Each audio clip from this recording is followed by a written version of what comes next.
మిత్రులందరికీ హృదయపూర్వక నమస్కారాలు. మనల్ని మనమే మలుచుకునేటువంటి మహత్తర కథలు 5వ భాగానికి స్వాగతం. ఈనాటి కథ 4 గోడల వెలుపల. విందాము మరి. కథ పేరు 4 గోడల వెలుపల.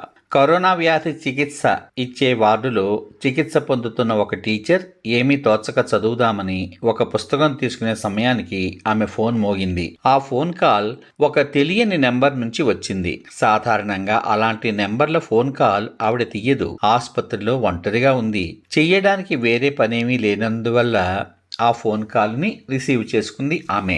గుడ్ మార్నింగ్ మేడం, నేను సత్యేంద్ర గోపాలకృష్ణ దుబాయ్ నుంచి మాట్లాడుతున్నాను. సీమా కనకాంబరన్ గారితోనే మాట్లాడుతున్నాను నేను అని ఒక మగ గొంతుక తనని తాను పరిచయం చేసుకుంది. ఆ టీచర్ ఎవరు మాట్లాడుతున్నారో తెలుసుకోవాలనే కుతూహలంతో అవును బాబు, నేనే మాట్లాడుతున్నాను అని సమాధానం చెప్పింది. కొంత సమయం తర్వాత అతను, మేడం, కొన్ని సంవత్సరాల క్రితం మీరు నా 10వ తరగతి క్లాస్ టీచర్ అని చెప్పాడు. టీచర్ అతన్ని గుర్తుపట్టలేకపోయింది. ప్రస్తుతం కోవిడ్ చికిత్స కోసం ఆసుపత్రిలో చేరాను.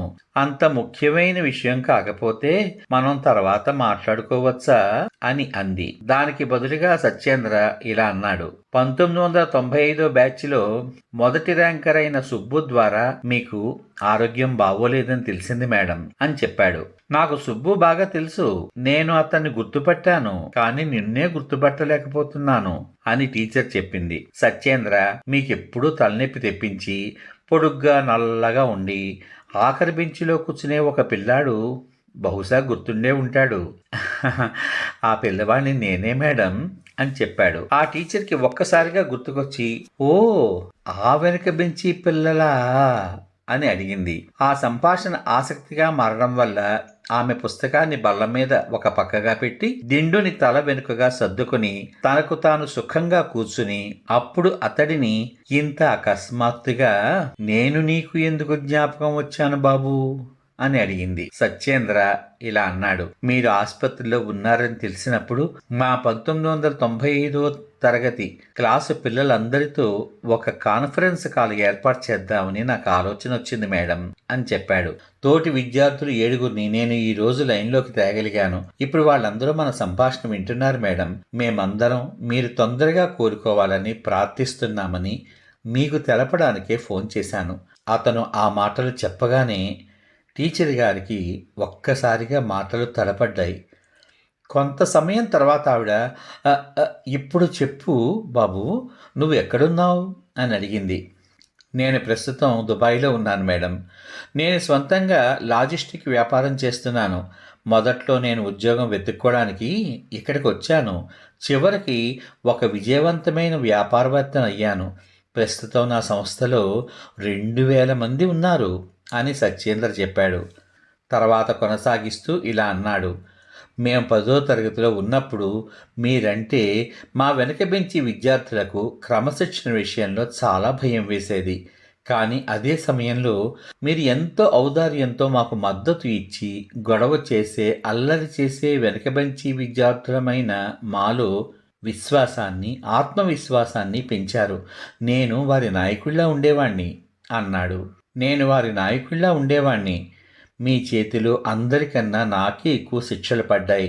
మీరు నన్ను తరచూ క్లాసు బయట, కొన్నిసార్లు క్లాసులో బెంచి మీద నిలబెట్టేవారు. ఆ అనుభవాలన్నీ నా తర్వాత జీవితంలో ఎంతగానో ఉపయోగపడ్డాయి. బెంచి మీద నేను నిలబడినప్పుడు నాకు క్లాస్ అంతా ఒకేసారి కనిపించేది. నేను నేర్చుకున్న ఈ పాఠాలు నా జీవితంలోనే కాదు, నా వ్యాపారంలో కూడా ఉపయోగపడుతున్నాయి మేడం. ఈరోజు నేను ఉన్న ఈ స్థితి అంతా మీ వల్లనే సాధ్యపడింది అని చెప్పాడు. టీచర్కి ఇప్పుడు మాట్లాడడం చాలా ఇబ్బందిగా అనిపించింది. సత్యేంద్ర తన కథ చెబుతూనే ఉన్నాడు. ఆ టీచర్ కొన్ని దశాబ్దాలకి ముందు 1995వ సంవత్సరానికి వెనక్కి వెళ్ళి తన జ్ఞాపకాలను గుర్తు తెచ్చుకున్నది. 1995వ సంవత్సరంలో క్లాస్. అవును, ఆ పొడుగ్గా నల్లగా ఉండే కుర్రవాడు. క్లాస్కి ఎప్పుడు ఆలస్యంగా వచ్చి విసిగించడంలో దిట్ట. క్లాసులను మానేసి సినిమాలకు వెళ్ళేవాడు. తరచూ టీచర్ విధించిన శిక్షలు, వేసిన జరిమానాలు తగ్గించమని కోరడానికి తమ గదికి వచ్చే పిల్లవాడు ఇతనే. టీచర్లందరికీ ఓ పీడకలలా ఉన్నా పిల్లలందరికీ మాత్రం చాలా ప్రియమైన వాడు ఇతనేనని ఆమె గుర్తించింది. అవును, అతనితో అందరూ స్నేహంగా ఉండేవారు. అతను ఇప్పుడు దుబాయ్లో ఎలా ఉన్నాడు అని ఆ టీచర్ అనుకుంటోంది. ఆవిడ ఆలోచనలకు అంతరాయం కలిగింది.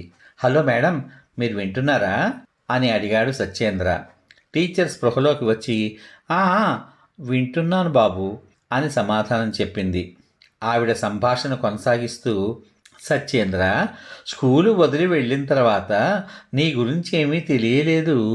నువ్వు నాకు కాల్ చేయడం, అది కూడా నీ మిత్రులతో కాన్ఫరెన్స్ కాల్ చేయడం చాలా ఆశ్చర్యంగాను సంతోషంగాను ఉంది. అందరూ మీ గురించి చెప్పండి అని అడిగింది. ఆ గ్రూప్ కాల్లో ఉన్న మిగతా ఆరుగురిలో ముగ్గురు 3 ఖండాలలో ఇంజనీర్లు అని, ఒకడు ఢిల్లీలో డాక్టర్ని, ఒకడు షిల్లాంగ్లో పురోహితుడు అని చెప్పారు. చివరగా క్లాసులో మొదటి స్థానంలో ఉండే సుబ్బు, మేడం, నేను ఒక చార్టెడ్ అకౌంటెంట్, సత్యేంద్ర కంపెనీలో సిపిఓని అని చెప్పాడు. ఆవిడ తాను విన్న మాటలను నమ్మలేకపోయింది. ఎంతో ఆశ్చర్యంగా, నిజంగానేనా అని అంది. సుబ్బు ఆ మాటలను దృఢపరిచాడు.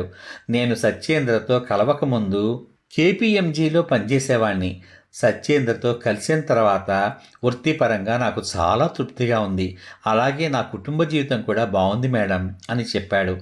అందరూ వాళ్ళ వాళ్ళ కథలు పూర్తి చేసేటప్పటికీ 40 నిమిషాలు గడిచాయి. సత్యేంద్ర అంత ఎక్కువసేపు మాట్లాడినందుకు క్షమించమని అడిగాడు. వాళ్ళ ప్రియమైన టీచర్ త్వరగా కోరుకోవాలని కోరుకుంటూ తాను ఇండియా వచ్చినప్పుడు తప్పకుండా కలుస్తానని వాగ్దానం చేశాడు. కోవిడ్ ఐసోలేషన్ వార్డులో ఒంటరిగా ఉన్న టీచర్ కళ్ళు కన్నీళ్లతో నిండిపోయాయి. ఆవిడ హృదయం సంతోషంతో పొంగిపోయింది. కన్నీళ్లు ఆవిడ బుగ్గల మీదకి జారాయి. విద్యార్థులకు క్రమశిక్షణ నేర్పినందుకు, వాళ్ల మీద ఔదార్యాన్ని ప్రదర్శించినందుకు తనని జ్ఞాపకముంచుకున్నారు అని తెలుసుకోవడం ఆమెకి ఆనందంలో ముంచెత్తే అనుభవం. అదేవిధంగా వాళ్ళందరూ సంతోషంగా ఉన్నారని, ఆనందంగా జీవిస్తున్నామని తెలుసుకున్న ఆవిడ తరగతిలో తెలివైన వాళ్లే కాదు, తరగతిలో బాగా విసుగు పుట్టించే విద్యార్థులు కూడా జీవితపు పాఠాల్ని నేర్చుకుని ప్రస్తుతం ఉత్తమంగా రాణిస్తున్నారని చాలా కృతజ్ఞానుభూతి చెందింది. సిలబస్లో లేనివి, తరగతిలో చెప్పని పాఠాలను జీవితంలో ఉపయోగించిన ఒక కుర్రాడు ఇక్కడ ఉన్నాడు అని ఆవిడ తనలో తాను అనుకుంది. అతడు అనుభవించిన శిక్షలు అతన్ని పరిశీలకునిగాను, ఒక విశాలమైన దృష్టిని పెంపొందించడానికి అవకాశం ఇచ్చాయి. క్లాసులను వదిలేసి పారిపోతూ, దొరికినప్పుడు చాలా చిన్న వయసులోనే కష్టాలను తగ్గించుకుని వాటిని దాటడం నేర్చుకున్నాడు ఆ అబ్బాయి. అతడు తనకు విధించిన శిక్షను, పరిహారాన్ని తగ్గించమని అడగడానికి భోజన సమయంలో ఉపాధ్యాయుల గదికి వచ్చినప్పుడు తమతో వాదించి చర్చించే కళను కూడా నేర్చుకున్నాడు. స్కూల్లో ఉన్నప్పుడు అతడు ఏర్పరచుకున్న బంధాలు ఇప్పటికీ బలంగా ఉన్నాయి. లెక్కల్లో పోగొట్టుకున్న మార్కుల్ని అతడు నిజ జీవితం కోసం భద్రపరుచుకున్నాడు. 100కి 100 మార్కులు తెచ్చుకున్న సుబ్బు సత్యేంద్ర పోగొట్టుకున్న ఆంకెలతోనే పనిచేయడం ఎంత ఆశ్చర్యకరమైన విషయం. ఆవిడ ఆలోచిస్తూనే ఉంది. కరోనా మహమ్మారి వలన 2 సంవత్సరాలుగా మూసివేసిన స్కూళ్ళు పిల్లల స్వభావాలను మలుచుకునే అవకాశం ఇవ్వకుండా బాగా నష్టాన్ని కలిగిస్తున్నాయి. ఇంట్లో కూర్చుని డిజిటల్ పద్ధతిలో నేర్చుకోవడం కూడా ఒక గొప్ప నష్టమే నిజం చెప్పాలంటే. వాళ్ళు విద్యకు సంబంధించినంత వరకు బాగా విజ్ఞానాన్ని పొంది ఉండొచ్చు, కానీ దానిని వాళ్ళు తమ జీవితంలో ఎలా ఆచరణలో పెట్టగలరు? సమాజం నిజమైన అభివృద్ధిని పొందడానికి తరగతి గదులకే పరిమితమై పుస్తకాల ద్వారా పొందేది మాత్రమే విద్య కాదు అని ప్రపంచానికి తెలియచేయడానికి సత్యేంద్ర, సుబ్బు వంటి వ్యక్తుల అవసరం ఎంతో ఉంది. విద్య అనేటువంటిది ఒక చక్కని ప్రక్రియ. స్కూలులో నేర్చుకునేది 10%, తోటి వాళ్ళ ద్వారా నేర్చుకునేది 20%, మరి బాహ్య ప్రపంచంలో నేర్చుకునేది 70%. ప్రియమిత్రులారా, విన్నారు కదా, కేవలం గ్రంథాలు, పుస్తకాల నుంచి పొందే జ్ఞానం జీవిత సమస్యల్ని మాత్రమే పరిష్కరించగలదు. కేవలం అవి పునాదిగా పనికొస్తాయి, కానీ ఆధ్యాత్మిక, భౌతిక రంగాలలో ఆచరణాత్మక అనుభవం తప్పకుండా ఉండి తీరాలి. విన్నారు కదా, ఎంత మంచి కథో. ప్రతి వ్యక్తికి జీవితంలో పుస్తకాల ద్వారానో, గ్రంథాల ద్వారానో లభించిన జ్ఞానాన్ని వాస్తవంలో, ఆచరణలో అమలు పెట్టగలిగిన నాడే అతను పరిపూర్ణమైన మనిషిగా ఎదుగుతాడు, మనగలుగుతాడు. మళ్ళీ రేపొక మంచి కథతో కలుద్దాం. అంతవరకు సర్వే జనా సుఖినో భవంతు. శుభమస్తు. స్వస్తి.